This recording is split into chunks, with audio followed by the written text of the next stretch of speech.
Hi, it's Robert Mitchell at the 2012 Toronto International Film Festival. We're here at Midnight Madness for the world premiere of Hellbenders.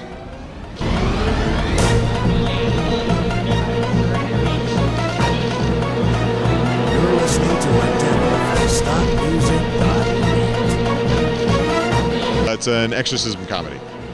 And it's a lot of genres and tones and that going on there. How'd you come up with the idea of the film? I mean, I guess a lot of it comes from just watching a lot of exorcism movies, and like a lot of them come to the same kind of idea. Like the priest always has to sacrifice himself, and making what sort of a subtext there explicit, I think, becomes comedy. And once you start thinking of exorcism as comedy, it kind of gets hard for me to think about it elsewise. You've worked with Clancy Brown before in The Burrowers. What do you like about him as an actor? I like how he keeps making the same mistake of working with me. Like, I don't know. I mean, like Clancy, I grew up with as like an icon. I mean, like I was just felt, shocked and lucky and honored that he wanted to work with me the first time. And a lot of casting him in Hellbenders was like getting to know him through the process of Burrowers and realizing that he could do so much more than the kind of like heavy that he always plays in everything else. Like there's a lot of humor and a lot of just sort of like weird depth that you don't get to see a lot. And I really think Hellbenders is like a way for Clancy to shine. Clancy Brown, welcome back to Midnight Madness. So happy to We really loved you in The Burrowers. Oh, I love doing the Burrowers. I'll do anything for JT. Really good. I was wondering, obviously you worked with JT before. What do you like about him as a director?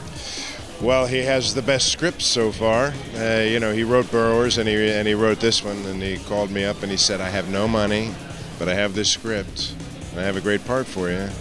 And then I read it and I said, all right, I guess I have to do it. This would be obviously your first film you shot in 3D. Was there a learning curve to that? Did you do some testing in that, or how did that work? Yeah, so one of our production facilities was off Hollywood, and they're sort of one of the premier 3D houses for the East Coast. So right from the start, we could use the cameras and play around with stuff and sort of see how it goes. And we had a great stereographer, this guy, Alonzo Holmes. He's since gone on. I think the movie did right after Hellbenders was Baz Luhrmann's Great Gatsby. So he had a lot to do in terms of sort of like how to creatively use depth in the movie and how to like draw things out and crunch things together. Can you talk a bit about the character? He's a soldier I wouldn't say he's a soldier for Christ, but he's a soldier against evil. He's a soldier with Christ. He sort of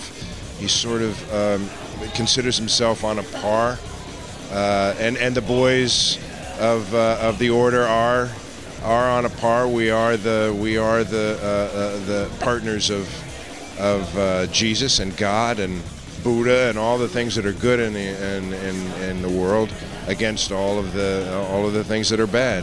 And frankly, if they didn't have us, we would all not be here, or we would all be in a different existence. So they're heroes. Yeah, no question, and committed to maintaining sacrificing themselves to sin and debauchery in order for the betterment of humanity, which is quite a commitment to make.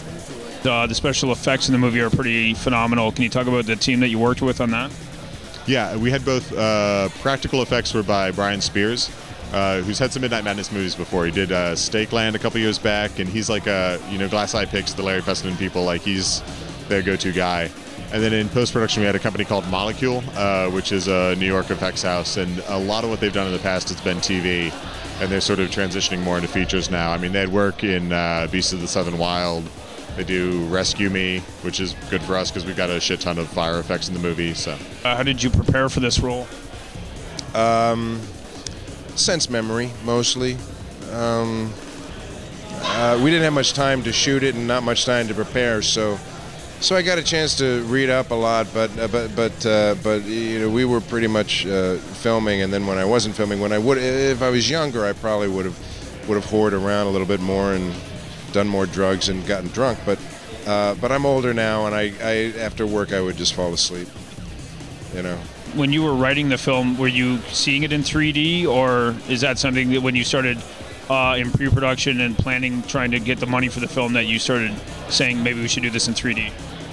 Yeah, no, we knew it was 3D from the start. And honestly, I mean, a lot of that came about through opportunity as much as creative intent. But yeah, I mean, right from the beginning, I was always thinking about the sort of visual construction of the movie in terms of 3D. But it was real conscious that I didn't want to make a gimmick movie. I mean, I feel like we're in sort of a dangerous place for what 3D is right now, where people are disappointed if you're not a gimmick, and they're disappointed if you are a gimmick. And so you've got all these movies that are kind of like towing the line and throwing ping pong balls in your face and stuff. Yeah, exactly. And so I don't give that, because I feel like 3D is essentially like color or depth of field, or like anything that you're going to use to tell a story. Well, and it's a tool. I mean, you can actually change the interocular distance of somebody's experience of watching it, which is physically impossible in life. So it's like, it's one more thing. I mean, it's like editing. It's something that would be impossible in just real experience, but that doesn't mean that 90 minutes has to mean 90 minutes. Like, you know, it's a tool.